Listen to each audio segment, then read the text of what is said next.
going to put in some bell peppers. See if you like it. I love parsnips. I think they're...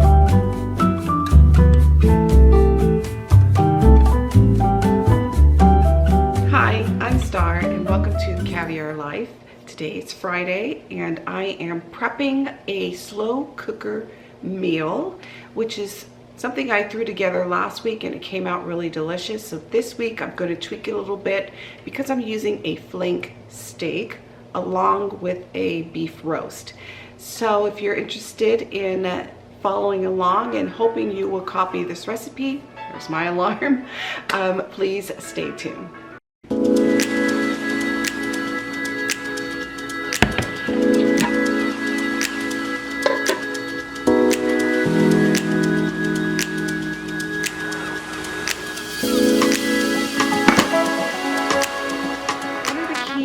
That I wanted to share with you today is cooking a tender beef stew, something that I did last week and it came out really good, so I wanted to do it again but try a different type of beef cut, which is I'm doing a flank steak. And flank steaks can be pretty tough, they're very lean, but if you cook it slow and long, it supposedly is to become very tender. So that's what I'm using today. I wanted to share this recipe just in case there are some of you young folks out there watching this video, or even my age, that you've never did a crock pot meal, one stop type of throw everything in the pot and leave it type meal. And I want to share this recipe because it's very easy. I'm going to show you the meat that I'm using.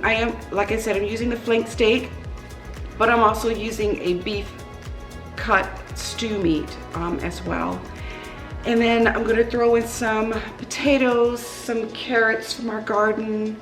I have parsnips and cabbage in there as well, and whatever else I can find in my refrigerator that we need to use up quickly. So let's get this started and go from there. So this is the meat that I'm using. This right here is called a bone-in beef stew cut, and then this meat right here, this one right here is the flank steak. I seasoned this with, I think it's called Montreal seasoning, and I put some olive oil on it. I let it marinate overnight, and so that way the flavor can kind of melt in the meat and all. So that's this, and what I'm going to do is I bought a bag of garlic, so I'm going to chop up some garlic and add that to this, but I will show you everything else that I'm going to use for this really easy recipe.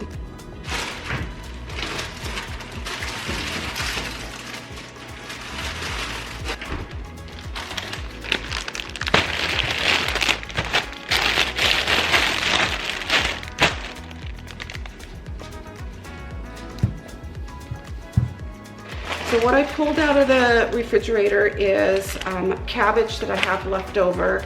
I used this last week and it actually was really good in the stew. So I'm going to finish off the cabbage, and then I'm going to put in some bell peppers. I have some carrots left over and a parsnip, and I actually have a turnip in here, so I'm going to throw that in there. A half an onion.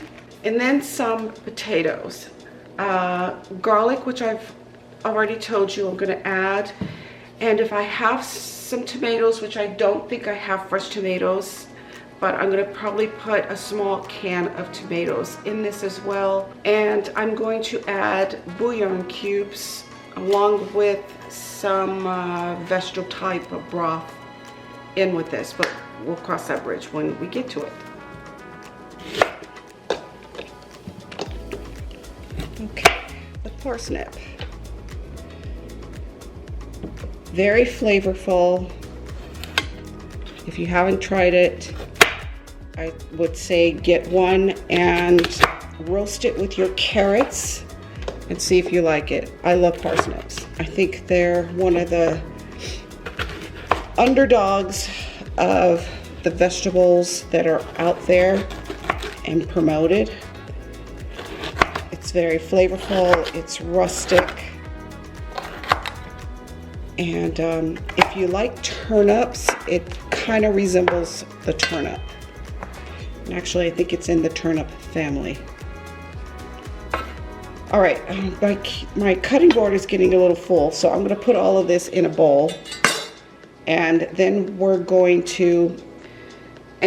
going to put some water into the crock pot, not covering the meat fully. I'll show you guys that, and then add the broth seasoning, get the meat started, and then we'll finish cutting up the potatoes and the carrots.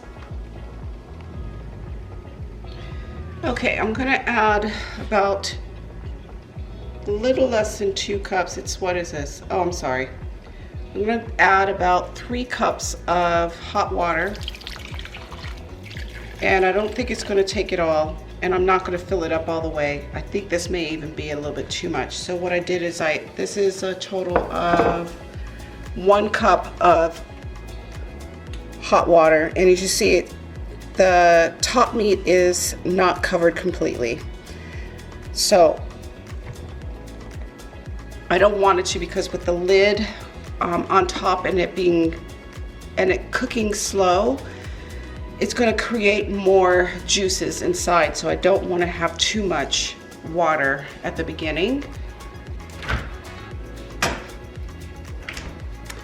Then I'm going to add this vegetable better than bouillon base. I'm gonna probably put about 2 tablespoons in here for now to start, and then I'm gonna add 3 beef bouillon cubes to this as well.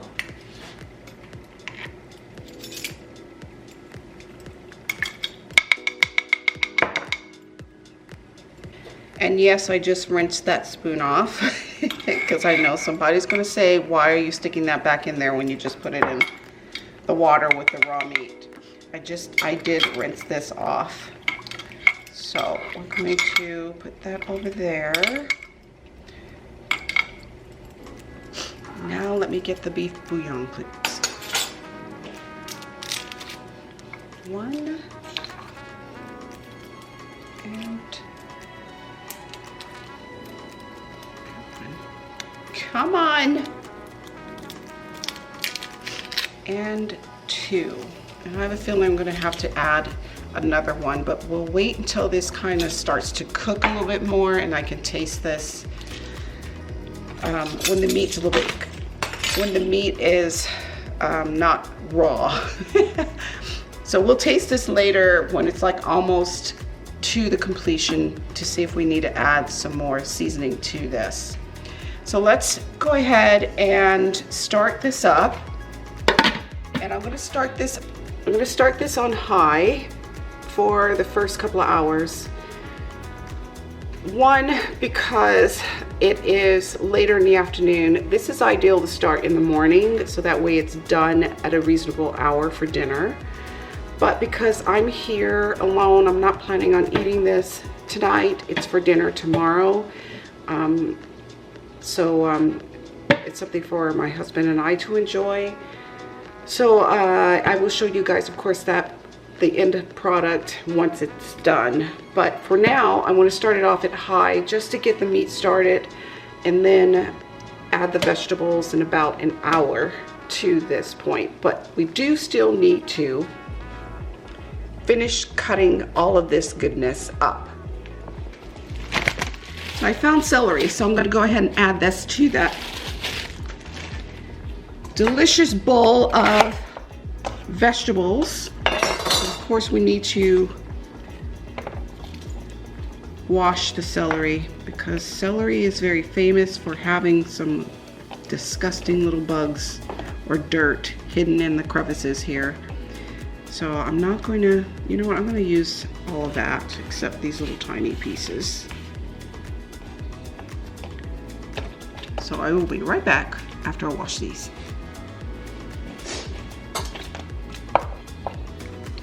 Alright, we are not going to do these in little tiny pieces. It just need chunks.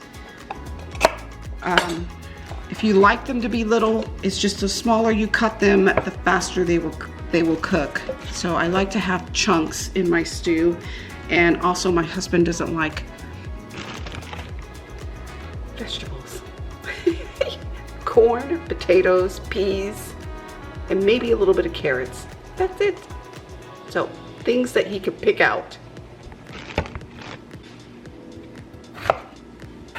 Oh, that's not a good potato. Look at that. Now that's gross.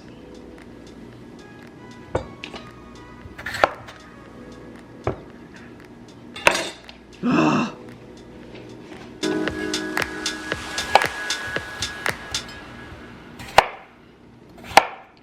Much better.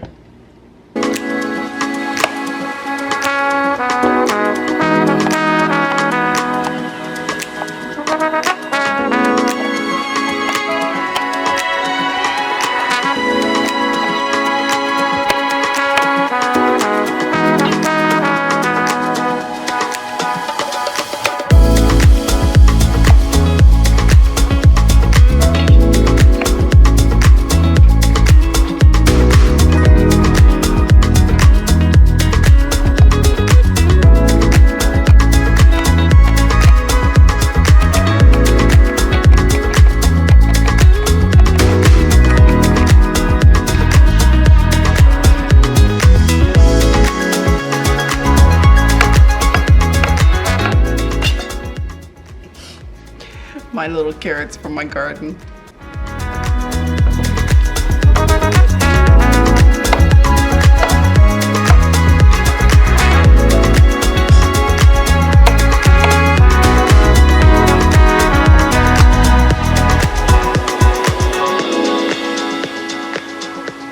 Okay guys, it's been about an hour and a half since I started the meat off. As you can tell, it's cooking away. I've put the flank steak on the top just to get it off the bottom, so the roast meat can do its little part on the bottom too. So I'm going to add the vegetables, which I chopped up, into here now, and I may have a little bit too much for now, but I'm going to try and get everything in here. Let's see if we can. I may have to, oh shoot, I should have cut up the meat. I'm going to try and cut up the meat a little bit to make some more room. Or, you know what, I'm going to change crock pots, so let me do that really quick. Okay guys, I had to change the crock pot to a larger one because I couldn't get all the vegetables into the other one. So I'm going to go ahead and add everything in this now. And it's still still pretty full, but as I said, as this cooks down, it'll make more room. So there we go. And I have it on high. So this will cook for another probably 5 hours. I'll turn it down. I have it on high because I just took this out, so it's not warm enough yet. So once it gets hot and starts to simmer better, I'll turn it down to low. But I anticipate this to continue cooking probably until about 10 tonight. And I'll show you the cooked product when it's complete, either tonight or tomorrow morning.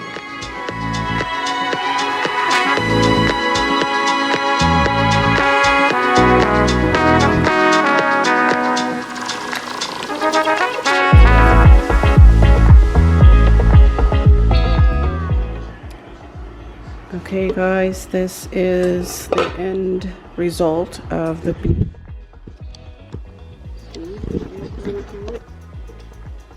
Added some corn and I shredded the meat. And the flank steak came out tender, very, very, very tender.